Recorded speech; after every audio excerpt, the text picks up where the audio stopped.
holidays. So, here we are live, halftime, a big halftime show. We've got JJ, we've got Yanni, we've got Hobie Money, aka Patty Parlay. I don't know what you want to go by tonight, but not anymore. Saturday night football after some clunkers of games. Well, first game was a clunker. Second game was actually kind of entertaining. If you had the under, it was entertaining. And here we are tonight again. If you have the under, entertaining, looking good. Vegas, Miami. Yanni, we'll start with you. Take it away. Do you have any bets on this game? Is Miami going to miss the playoffs? Well, I can tell you what, I'm going to miss my bet. I think I locked in the over at 49 earlier in the week. I was expecting points here, and that's not looking like it's going to happen. I think they got the live over under at 43.5 here at halftime. So it's going to take a little bit, but this Miami team just struggles to move the football. I mean, sure do. You look at their plays. I mean, we know the Raiders, I think they're ranked 30th in defense overall, and they can't move the ball. They can't run on them.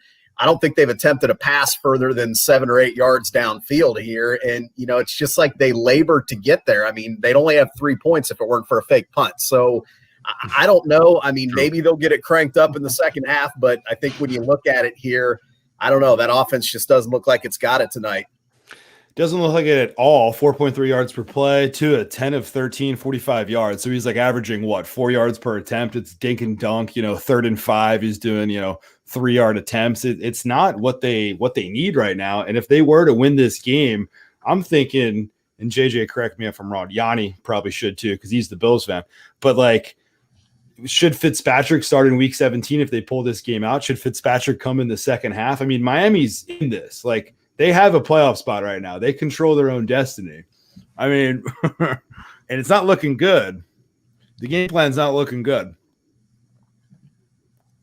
Yeah, I don't know. If you were asking me, D-Nice, I got to say, it's such a hard call to make. They've obviously hitched their wagon to Tua here. He's certainly the future of that franchise, or they want him to be.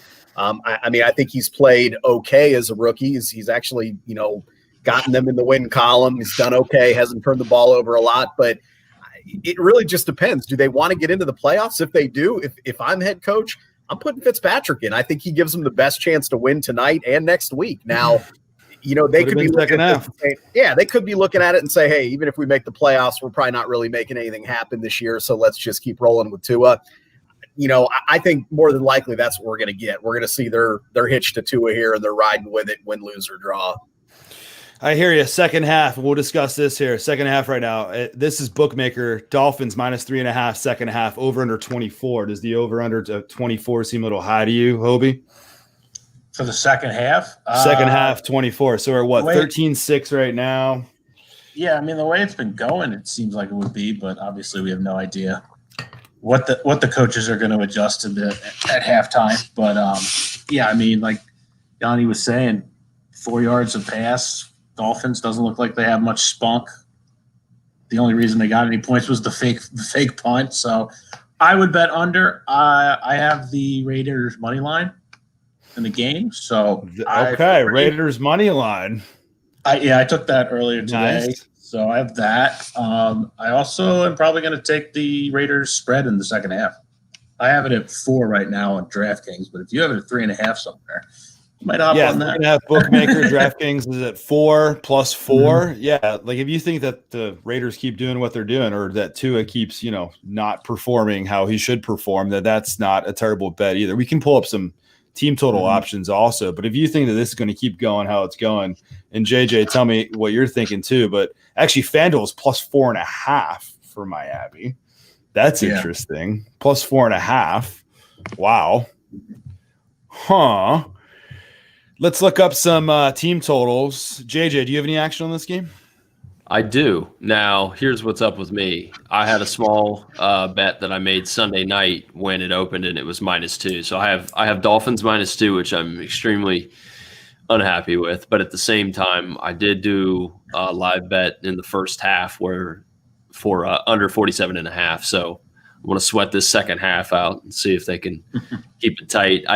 I think the Dolphins -2 is not to give up on them, but unless something radically changes with their offense or there's a series of fluke plays, it's just hard to believe that they're going to come back and win the game. But I hope they do, and I hope they keep it under 47.5. You could look at team totals also right now. Raiders, this is at FanDuel, 19.5, juice to the over, -132 Miami. Raiders at 23.5 for team total in the game. About even juice right there, -110, -120. Any thoughts on this? I'm kind of struggling to come up with a second half play here. Like if I had to do anything, I'd say dabble in the under, but that's tough. And we're riding like a 3 to 4 game winning streak here on halftime plays.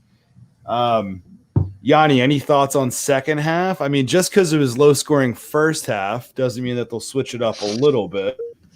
I don't know. Well, I think you kind of nailed it in the sense that I don't know that there's a clear cut right here, right? So there's Dutch. I don't know Gruden's going to Peterman. I think we got to say seriously though. You never know. Carr's was pretty good. Carr's played a nice first half. I mean, this Dolphins team has been as good as anyone in the league at turning people over. Getting pressure on the quarterback, making mistakes, and he's played well. So give him and the offensive line a lot of credit. I mean, if you look at it, Josh Jacobs is averaging 9 yards a pop. Not really sure why he's not just feeding him repeatedly until the Dolphins prove they could stop that. But that's neither here nor there. I think as far as the second half goes, like you said, you could dabble in the under. It's possible the Raiders, if they got some things going, could get over their team total over. So that's what I was just thinking is that at 23.5, I might want to. They're moving the ball. What it's going to come down to on that, though, is are they going to kick field goals or are they going to score touchdowns? Exactly. I don't have enough confidence in them that they're going to punch it in. So. Yeah, it definitely could be one of each, and then you end up at 23, and then you're below that 23.5. I think I'm just going to go under. I think I'm just going to go under the 24, and next 30 seconds, talk me out of it, fellas. This whole thing looks – I mean, we just saw this at the 4:30 game. It was like both teams were extremely efficient in pissing away as much time as they could. Yep. So, yep. I mean, if anything, that's probably the way to go. I'm vested in it anyways. Okay. Let's do it. I'm vested. I just found on DraftKings, I just placed one, the second half money lines, including overtime, I guess. Oh, okay, yeah. The Raiders are plus 160. So Raiders are plus 160 to win the second half. Yeah, so does that mean the Dolphins? I missed the very beginning. I guess the Dolphins get the kickoff. Oops. Yes. That would make sense. Okay. Yeah, I'm doubling down on the Raiders. I'm going to go 160 second half money line, keep my original money line. And I think that's all I got on this game. Yep. Yeah, so just keep busy. So just keep riding the Raiders, thinking that Tua is not going to do what he needs to do, thinking that it's going to continue how it's been. I don't hate the bet, to be honest with you, man. I don't know what the heck happened to Derek Carr's groin, because it looked like he got shot last week, and now he's playing. Like, I thought Mariota was playing, and I'm looking at these lines. I'm like, yeah, it didn't look like he was going to be walking. I'm like, Carr's playing. How? Yeah, it 100% looked like he was just done for the season. But here they are. I guess they're in the thick of it. If they win this game, they're still technically alive, right? So modern medicine. Okay, something tells me that it's going to be like an ugly Miami loss to kick them out of not playoff contention, because I guess they can still lose this game and get in if Baltimore loses and Raiders lose next week. I don't even know how it all works. Yeah. But if they lose this game, they're out. Like if they lose this game, that's it for them, because I don't see Baltimore losing. It just seems like Tua might not get the job done unless we see Fitzmagic second half. Okay, let's talk some Week 16 bets. We'll start. Who wants it first? Talk about your Week 16 angles, and obviously we don't have that long. But Hoban, do you want to start out with your Patty parlay of the week there? Well, the Patty parlay was just destroyed in the 4:30 game. Okay, so you might have another parlay. time for another one then. Time to tee up another one. The 5-legger last week, all we needed was the Eagles to win money line, but obviously that didn't work. But almost happened. I'm gonna do. So I usually like to put in a couple things I think will be sure bets, and then pick one game that will put her over the top to make it worth our time. So I'm thinking for the parlay this week, Ravens money line. Ravens money line. I'm going to do it again. I shouldn't, but Chiefs money line. They screwed me when their only loss to the Raiders. I mean, they're not losing. Where's my other one? And okay, no, not touching the Texans. Hell no. I'm gonna take the Eagles.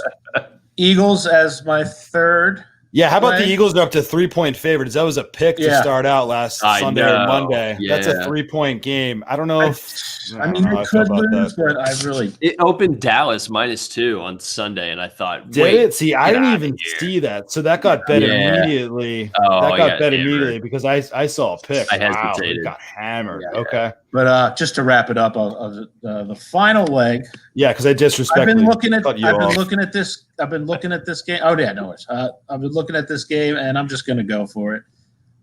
I think the Jets are going to continue to be the Jets and screw themselves out of future success and win their second game this week. Yeah, I think they're going to beat the imagine? Browns. Hey, The Browns. I mean, Browns lost all their receivers today. all the receivers. I mean, their running backs are insane, but the Jets, I don't know. I just think they're going to continue just making their fans be miserable, and they're going to lose out on Lawrence, and I think they're going to win. So what could happen is that Jacksonville pulls off the upset, and then the Jets actually pull it off also to just further fuck themselves. I was thinking about doing this 4-leg parlay and then a second one with that as the fifth leg. Yeah. But if I did that, I'd put like $5 on it. So, Yeah. But yeah, Okay. so I'm doing Ravens, Chiefs, Eagles, Jets, and that's at plus 747. Plus 747. You have to have those long shots. I don't think Yanni has many of these long shots, but Yanni can detail, some of his better bets of the weekend here. Well, I got a couple that I really like. I always have at least one weekly teaser. I've done that for years. And, this week, I think the Bears are a teaser leg that's pretty obvious. The Jags are starting Mike Glennon. I think they're a little smarter than the Jets in the sense that they are more likely to lose and keep that number one pick than the Jets are. Bears obviously playing for, playoff contention. I think David Montgomery has a huge game here. I think that, James Robinson's out for the Jaguars. I just think that the Bears find a way to win that game. It may not be a blowout, but they're going to find a way to win. And then I don't do this. I rarely do this, but I'm teasing up Tennessee and getting 9. I actually did a 6.5 point teaser to get 9.5. But to get 9.5 with them against Green Bay, I think that game ends up really close. Green Bay may win 33-30, something like that. Exactly. I don't see them winning by double digits. So I like that teaser bet. The other bet I really like is I like the over in my Bills game with the Bills and Patriots. The Bills offense is kind of rolling. They've got everybody healthy this week. New England's banged up. Stephon Gilmore's on the shelf here. But I also think New England, I think Cam Newton's going to play pretty well. He played well against the Bills last time. I think they'll do enough to get that game over. The total's only at 46. 46, 46.5 some spots. That's crazy. That's a Monday night game. Like I feel like four days in a row here, man.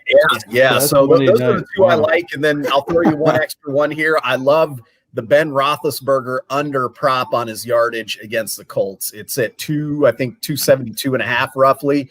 I don't think he gets there. I don't think he can throw the ball anymore. And Neither do I. But I don't think he's going to get there. I think the Colts defense is good enough to keep that under that mark. So those are my three favorites for the weekend here, I would say. I'm taking that one right now. I like that. I love that. Yeah. Just scramble and find the highest total that you can on Big Ben. That spread's now at Pittsburgh -1. I thought that it would be -1. I saw Colts were favored by 2 a couple of days ago. No, so that moved around a little bit. It moved how I thought it would. Yep. What are your thoughts on the under on that game? I'm not sure if you have a lean on that game, JJ, but under overall on that game, to take the Big Ben under is a no brainer. Like do that. Yeah. But the under in the game could All happen day. also. I don't think there's any weather. I think it's gonna be a little bit cold, but no snow. 43. 43 is low. Where we're at right now. My gosh. 43 is it's low, but 23-20 sounds about accurate. Yeah. yeah, I don't know. I don't have a really good feel for this game, to be honest. I don't know how to play the whole situation with Pittsburgh really being out their linebackers and with It's the pass tough. rush. Yeah, I don't know. I mean, it's not really, it just doesn't scream to me like a Phillip Rivers kind of game. But I don't know. I just don't have a real good feel for this Pittsburgh team at all. Would this be the first round matchup right now? It would be 3 versus 6 Colts going into Pittsburgh. So we might see this in 2 weeks again. it almost makes you think, like, when you're in this spot, I mean, both teams need to win. Pittsburgh's clinched a playoff spot. The Colts have not, actually. Yeah. All right. So I was thinking that if both teams have made the playoffs, do you kind of conserve a little bit at a certain point just because you might see each other in 2 weeks? But I don't think that's the case because the Colts actually could miss the playoffs right now, too. If they lose out and in 6, the AFC playoff picture is very jumbled. It's and muddy. We could have, it's muddy. It's very muddy. We could have like 11-5 teams missing the playoffs, which it's happened before when there were 6 teams in the playoffs. Now there's 7, and you might have like an 8 seed at 11-5 if Miami keeps winning. Huh? Was it Matt Castle Patriots? Matt Castle Patriots 11-5 missed the playoffs. I think the Arizona Cardinals. There was a team one time. I think it was Arizona Cardinals one year went 11-5 and missed the playoffs with. It might have been Kurt Warner, but fact check that one. Yeah. Okay. Any other angles that we're thinking for tomorrow? Like there's a lot of games. This Tennessee Green Bay game is maybe the one that I want to see the most. And I know that it's not that important for Green Bay. They're not going to lose the 1 seed, I don't think. Tennessee needs the game, right? Because they haven't clinched the playoffs. It's not going to affect your seeding per se in terms of tiebreak because it's out of conference, but it's going to be really interesting, I think, because it could be a very high scoring game. Like it could be a game that's 37-30. I wouldn't be shocked. No. I know. So maybe take the over, and I like Yanni's tease angle on that too. Okay. Yeah, the last I looked, it didn't really seem like it was going to be a wind game. No. Okay. Yeah. I don't know. I haven't looked at a lot. It's been windy as all hell out east here the past couple of days. We've gone from like 62 to just 60 mile an hour winds, now down to like 20 degrees. It's been all over the place. That's how it is on the East Coast. But okay. For sure. Chicago's getting bet up right now. Bookmaker just moved Chicago -7, juiced at -126. So Chicago might get to -7.5 at Bookmaker. So if you're looking to get Chicago, get it now if you want that 7 number, I'd say. Because I think Chicago, they have everything to play for right now. I mean, the Cardinals losing opens the door wide open, right? Yeah, big time. I think. Let's see if the Bears, if Matt Nagy is actually improving by relinquishing play calling, or if he's going to go back to being an idiot. Yeah, and bringing in Mitchie, I'll tell you. Bringing in Mitchie. I mean, I don't think that's necessarily a bad thing. It's not a great thing, but as weighing the alternatives that are available to this team, maybe that's a good combination. Nagy letting go of that, having more concentration on the game, and Mitch just going in there and doing his thing. Yeah. It's probably the best what they have to work with. I mean, who would have thought? Chicago started 5-1. They dropped all the way to 5-7, I want to say, or something like that. And now here they are. Yeah. They control their own destiny right now, right? Because of the Cardinals' loss. Yep. Crazy stuff. Okay. Let's get this second half under. Just so you guys know, there's also free money on FanDuel this week. What's that? They're doing one of their promos of $50 max bet, the Buffalo game. Oh, the more people bet it, the higher the spread. Spread the love bet. Yeah, so it'll probably Buffalo get to like 98 points. Buffalo was plus 41 when I checked it yesterday. Okay. So it's free money. They are not going to lose that game by 41. I can tell you that much. It's $50 max. Just put $50 on it, and you get like 47. Yeah, so it's 50. So it's $50 site credit for you to lose in week 17, or for you to lose in the playoffs. So keep. I'm jealous you guys get those books with those awesome promos, man. It's very nice. FanDuel has some good ones. DraftKings has some good ones. We have some other shittier sites up here, like Fox Bet, I think Hobie is one, and a couple other sites. I mean, they have some decent promos. Sugar House. Parks. Yeah. Sugar House is a doo-doo site. They need to get an app. I don't know what the deal is. It's 2021. It's like, get your shit together. Get an app. You still have to go to their website in Pennsylvania. It's crazy. Nobody wants to do that. They are losing out on business by having to go to the site. But all right, fellas. I appreciate the 4-way halftime little stream here. We'll do it again real soon. We'll get some bets tomorrow. Best of luck second half. Best of luck tomorrow. Can't believe we're at week 16, but I'm looking forward to the playoffs and week 17, of course. Same here. Some cash. Merry Christmas. Happy New Year. We'll talk to you all soon. Merry Christmas, guys. Pray for the parlay. Adios. Pray for the Patty